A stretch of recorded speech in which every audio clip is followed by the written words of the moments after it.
everybody, my name is Harper, and I'm 16 years old. I can see how surprised you look, so let me tell you right away. This is not a Halloween costume. I actually look like this. Because of albinism, I lack the melanin pigment, so my hair and skin are white. And my eyes are different colors because I also have heterochromia iridium. Doesn't it look pretty? Do you want to know how people react to me? Oh, it can be a real nightmare sometimes. Come on, subscribe to the channel and I will tell you my story.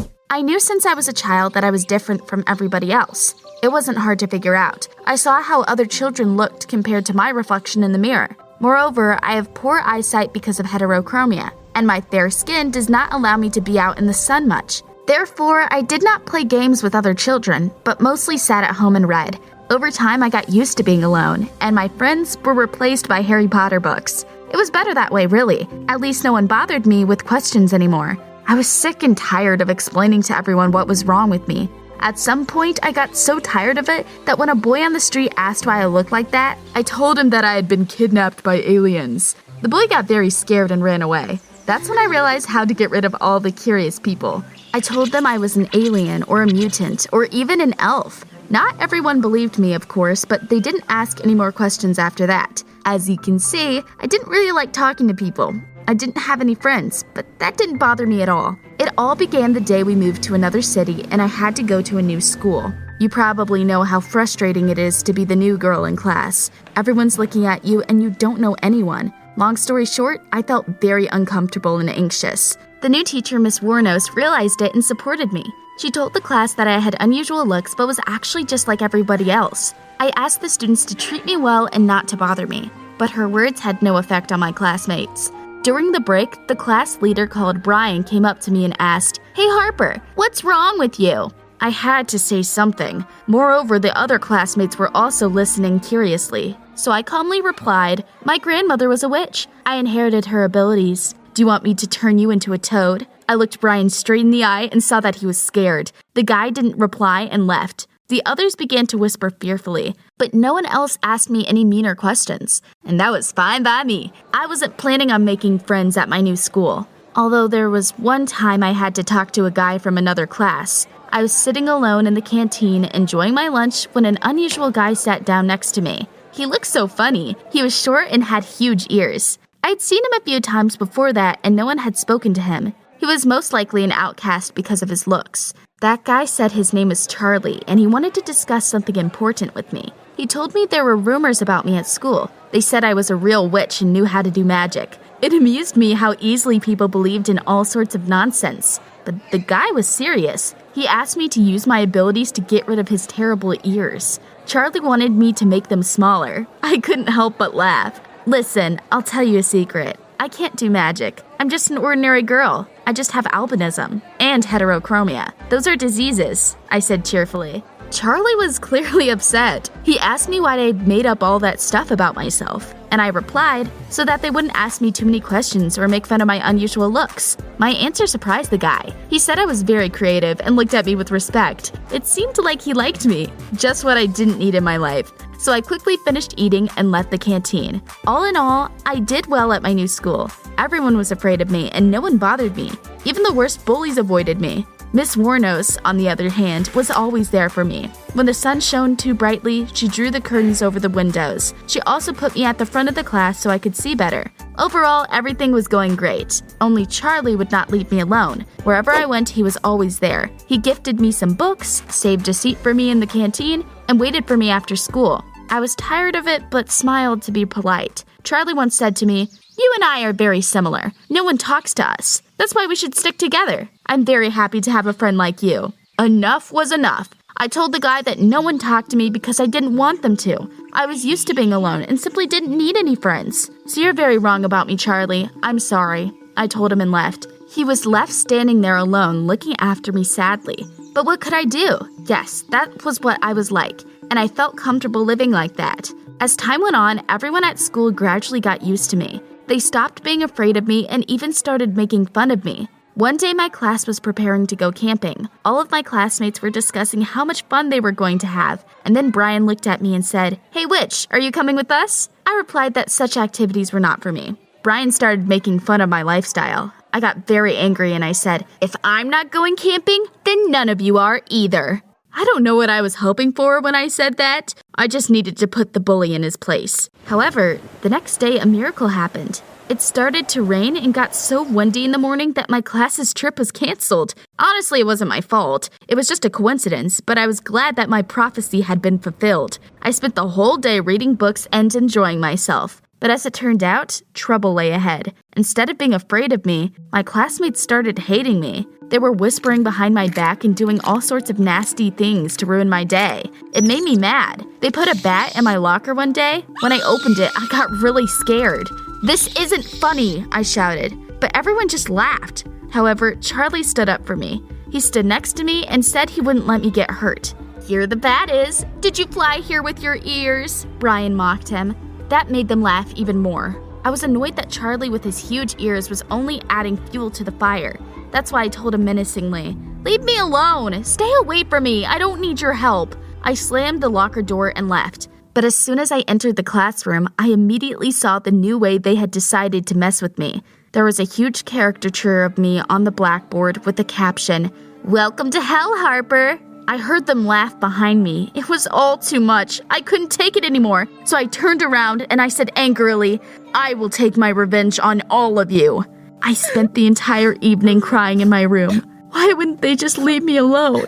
I didn't wish harm on anyone. I just wanted to be ignored. What happened the next day was a complete surprise to me. I came to school and went to class as usual, but there was almost no one there. "Where is everyone?" I asked, surprised. Miss Warnos replied that most of the class had fallen ill and stayed at home. I felt uneasy. I remembered my words from the day before. "I will take my revenge on all of you." And now my bullies were at home with a stomach flu. What an incredible coincidence, considering I hadn't done anything. I sat in class and felt that something bad was about to happen. And I was right. After lunch, Miss Warnos said the principal had asked me to come to his office. When I got there, I found out that the parents of 6 students had called and complained to him about me. The principal said that they were all saying that I had cursed everyone. But that's not true. I didn't do anything. I got scared. The principal said that he didn't believe any of that nonsense either, but the parents of almost all of my classmates were demanding that I be kicked out of school. What? It couldn't be. I was shocked. Miss Warnos tried to comfort me.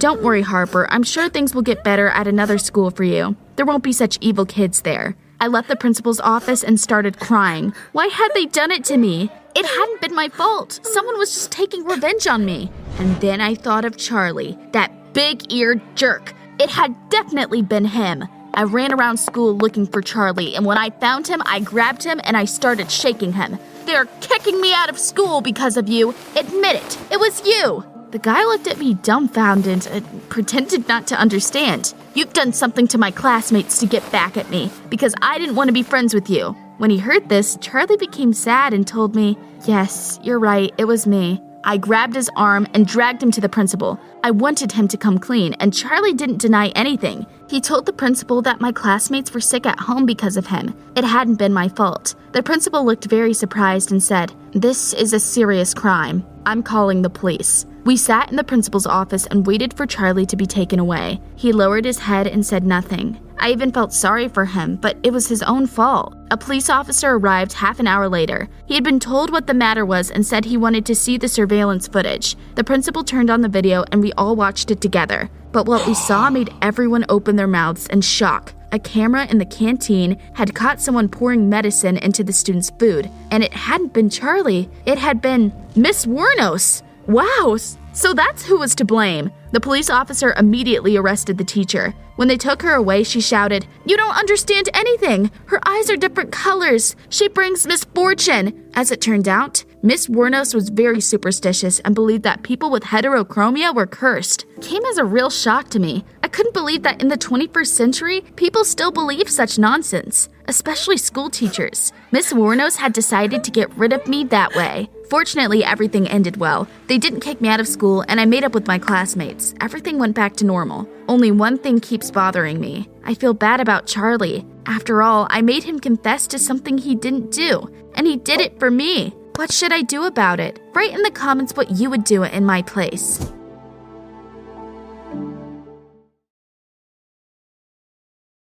Hi everyone, my name is Robert, and I'm 14 years old. Tell me, what is the most precious thing in life for you? For me, it had always been my laptop. It had been the best friend I spent all of my time with. But then something happened, and I realized that there were much more valuable things in life. Want to find out what I'm talking about? Then subscribe to the channel and listen to my story. Check this out. Here is my incredible gaming laptop. It's awesome, isn't it? I only use it to play Minecraft. It is the best game ever. Raise your hand if you agree. Oh yes, I can play it for days on end. I don't even need any food or sleep.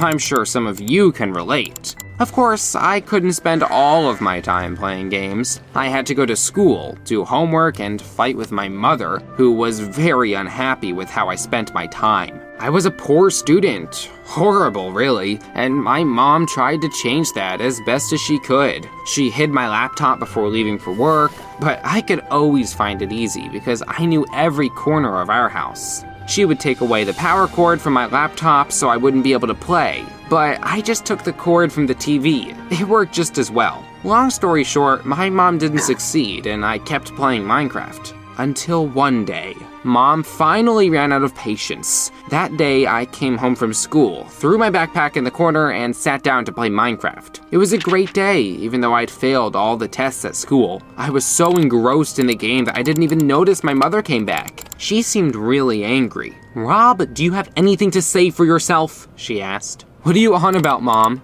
My mother said that she had got a call from school, and they told her that I'd failed all of my tests and might be expelled. "Studying is not for me," I replied cheerfully. "I'm going to be a famous gamer. That's it. I've had enough. No more games," my mother shouted. That was when I saw a large hammer come down on my beloved laptop. The keys flew in all different directions, and the screen immediately went black. My mom hit it several more times until smoke started coming out of it. I was so shocked I froze completely. "What have you done?" I shouted. "I do everything I can so that you would grow up and become successful. Yet you don't appreciate my efforts at all," she said angrily. But I wasn't listening to what she was saying, as I just realized that I wouldn't be able to play Minecraft anymore. My mother had taken away the most precious thing I had in my life. I threw a huge fit. I screamed, I stomped my feet, I said a lot of rude things. I told her I didn't want to live with her anymore. That was it. I packed my things and left. My mom tried to say something, but I wasn't listening. That's how I lost my home.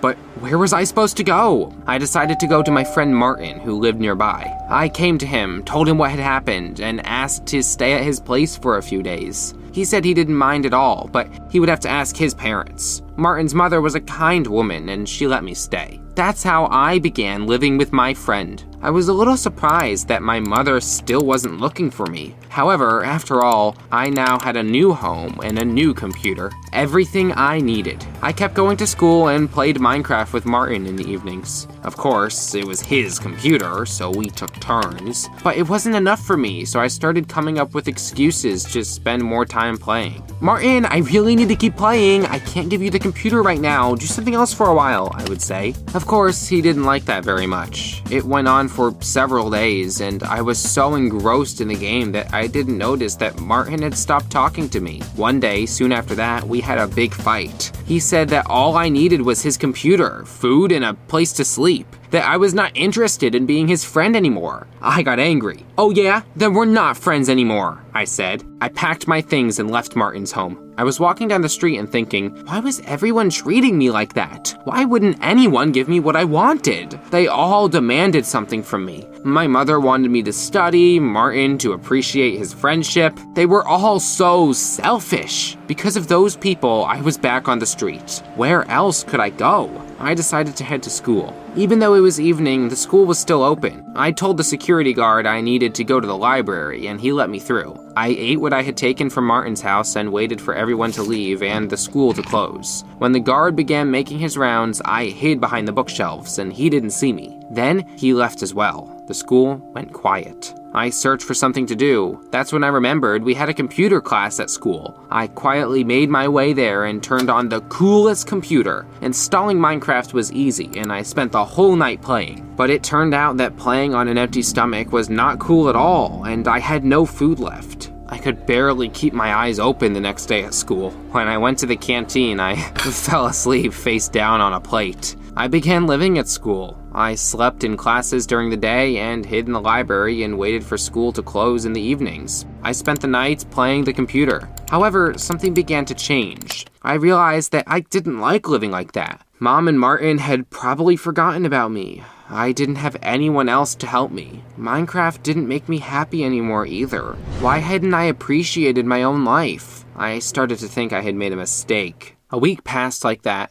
I barely studied in class and didn't do any homework at all. After all, you were supposed to do it at home, and I lived at school. Little wonder that I failed all the tests I could, and was eventually called to the principal's office. He said that I had the lowest academic performance among everyone at school, and they had no choice but to expel me. What? Not that it was a surprise to me, but the news came so suddenly and at the worst possible moment. I asked him to give me another week, promised that I would change, become better, but the principal was strict and told me to go pack my things. I was back on the streets and had nowhere to go anymore. Was I truly homeless now? I imagined what my life would be like in the future. I would live in a cardboard box in an alley and beg passerby for money. The thought brought tears to my eyes. I didn't want my life to become like that. By lunchtime, my stomach was rumbling like a tractor. I hadn't eaten since that morning, and I had no money at all. Get used to it, Rob. This is what your life is going to be like from now on, I told myself. I endured as much as I could, but after a couple of hours, the hunger became unbearable. What could I do? I was ready for anything. I decided to steal. That's what desperation can lead you to. I walked into a store and began to walk between the rows. When there was no one around, I pulled a box of donuts off a shelf and hid it under my clothes. Had I really just done that? Looking calm, I headed out of the store as if I hadn't taken anything. All of a sudden, someone grabbed me by the arm. It was a security guard. He asked me what I was hiding. I started shouting that he had no right, and at that moment, the donuts fell onto the floor. I was caught red-handed. I had no choice but to confess to the theft. The police arrived a few minutes after that, and the officers brought me to the police station. I was sitting in a cell thinking about my life, how quickly it had all happened. Not so long ago, I'd never denied myself anything. And that day, I had 1 foot in prison. Only then did I realize what real life was all about, and how frivolous I had been before. I'd been just a little kid playing computer games and feeling good about myself. What an idiot I had been. I was very angry with myself and thought I'd got everything I deserved. I had been sitting there for a while when they told me that someone had come to get me, and they were letting me go. What? Who could it be? Did someone care about me after all? I came out of the police station and saw my mom. She looked at me and smiled. I felt so ashamed that I covered my face and burst out crying. My mother hugged me and led me to the car. On the way home, she told me everything. It turned out that she had always been there for me. When I went to Martin, his mother immediately called mine and told her that I was staying with them. She also knew I had been living at school. No matter how well I had hidden, the security guard had still noticed me and called the principal, who then called my mother, and she asked him to play along and let me do what I wanted. They really had kicked me out of the school. That hadn't been a lie. My mom had already been waiting in the car outside of school, watching me. When I went to the store, she realized what was going to happen and warned the security guard. After I was taken to the police, she paid a fine for the donuts and I was released. But why did you do all of it? I was surprised. So you would understand what adult life is like, my mother replied. And you know what?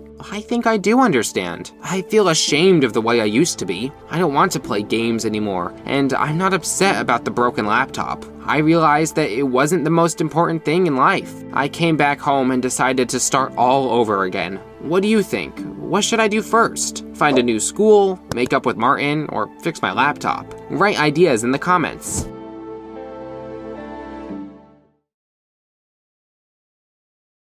Hi everyone, my name is Emma, but everyone calls me Snake because of my tongue. Just look at it. I also have a lot of piercings and tattoos. You're probably wondering what had happened. How did I become like this? Well, subscribe to the channel and listen to my story. Just a year ago, I looked quite different. I didn't have a single tattoo and I never dyed my hair. I went to college and was one of the best students there. I had always liked learning new things. I was also very interested in world history and spent almost all my time reading books. As you probably guessed already, I didn't have a boyfriend. Unfortunately, I wasn't beautiful. All the boys in my college preferred other girls over me. That made me very sad. Of course, my friends were so outstanding and cheeky. They wanted people to pay attention to them and did anything to achieve that. They wore revealing clothes, dyed their hair, and wore bold makeup. I couldn't do the same because of my mom. She was extremely strict and boring and hated everything provocative. She dressed very modestly, didn't wear any makeup, and wouldn't let me either. But I wanted guys to pay attention to me so much, and one day, I didn't ask her permission to dye my hair. As expected, my mother refused. I got angry with her and said that I would never find a boyfriend that way. To which my mother replied that what's inside is more important, and someday there will be a boy who will see my inner beauty. Someday? I didn't want to wait. I was determined to do what I wanted to spite her. One day, I got my chance. After my second year of college, I went to Europe for the holidays. I was going to travel to several countries, but the most important thing was my plan. By that time, I had already watched a lot of videos on the internet, found out where and how tattoos were done, what piercings and body modification were. I had a bit of money with me, so when I arrived in the Netherlands, I immediately went to the coolest salon and got all the piercings and tattoos you had already seen. Are you wondering if it hurt? Absolutely. However, beauty requires sacrifice, and I really wanted to be irresistible. I spent the rest of the vacation lying in a hotel waiting for everything to heal so that I could remove the bandages.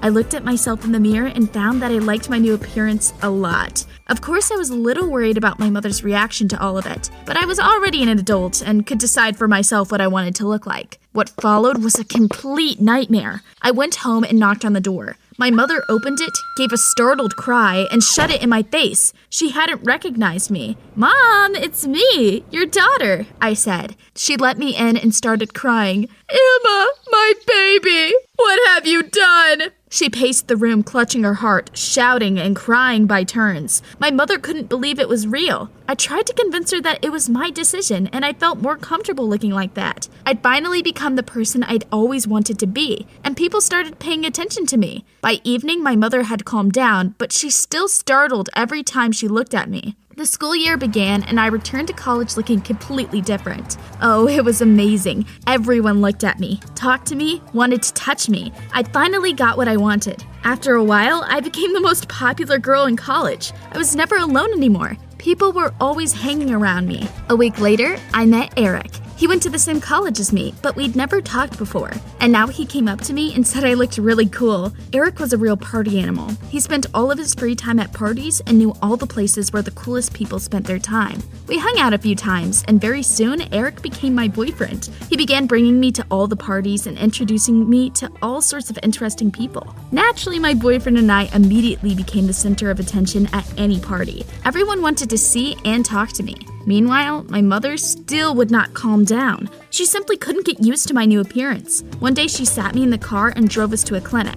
It turned out she'd made an appointment with a doctor and asked him to remove all of my piercings and do something about my tongue. Of course I refused at once. How dare they force me into something like that? The doctor said he couldn't do anything without my consent. Since I was an adult, my opinion was the one that mattered. But my mother replied, "My daughter isn't right in the head. She doesn't know what she's doing." To which the doctor replied that in that case, she needed a psychologist's opinion. Only if I was declared insane would he be able to do something about my appearance. I was furious. I definitely hadn't expected my mother to do that. I resented her and didn't speak to her all the way back. As time went on, everyone in college got used to my appearance. They began to call me Snake and make fun of me. I didn't pay them any attention, although some of the jokes were very hurtful. But the most annoying thing was that my boyfriend Eric took part in all of it, especially at the parties we went to together. He did it to attract even more attention. Eric no longer acted like my boyfriend. Instead, he treated me like a fashion accessory. I realized that he didn't love me at all. To him, I was just a freak that he could brag about in front of his friends. That's why I didn't hesitate to break up with him. He wasn't even surprised, just smirked and left. I felt very sad. How could I have been so wrong about him? I thought he liked me as a person. What if everyone else only saw me as some crazy weirdo as well? What if I was just a clown to everyone and they were laughing behind my back? For the first time, I wished I hadn't done any of what I had to myself. Did you think my mother calmed down after we had gone to see the doctor? If only. She dragged me to a psychologist next. He gave me several tests and could only shrug. Your daughter is completely normal. Her mental health is fine. My mom looked lost and confused. She covered her face with her hands. The psychologist calmed her down, saying that there was nothing wrong with what I had done. It was all just a way of self-expression. It made me feel freer. My mother listened to him. I didn't say that I was beginning to regret what I'd done. Such news would have destroyed my mother. After I broke up with Eric and realized that everyone had just been laughing at me, I stopped appearing in public. After school, I would run straight home and spend all of my time reading or on the computer. I immersed myself in studying world history again and didn't want to see anyone. My mother had gone away somewhere at that time, so I spent all of my time alone. When I wanted to talk to someone, I visited a forum of history enthusiasts and found people there. That's how I met Gregory. He went to another college, but he also loved world history. We quickly found common ground. He was a very smart and interesting guy, one of the so-called nerds, but I didn't care. It was so easy to talk to Gregory, and he was really interested in my inner world, my personality. We started texting each other, and after a few days, grew very close. I even thought that Gregory could become my boyfriend. That's how happy I felt with him. He suggested we meet in real life. I was happy at first, but then I realized that it was a terrible idea. The thing is, Gregory looked like a completely ordinary guy. Girls didn't usually pay attention to guys like that, but I liked him. However, I'd never sent him a photo of myself, so he didn't know what I looked like. I was afraid that when he saw me look like that, he would be disappointed. But Gregory was so eager to meet me, and he said he had feelings for me. I was pretty sure I liked him too. That's when I firmly decided to return to my natural looks.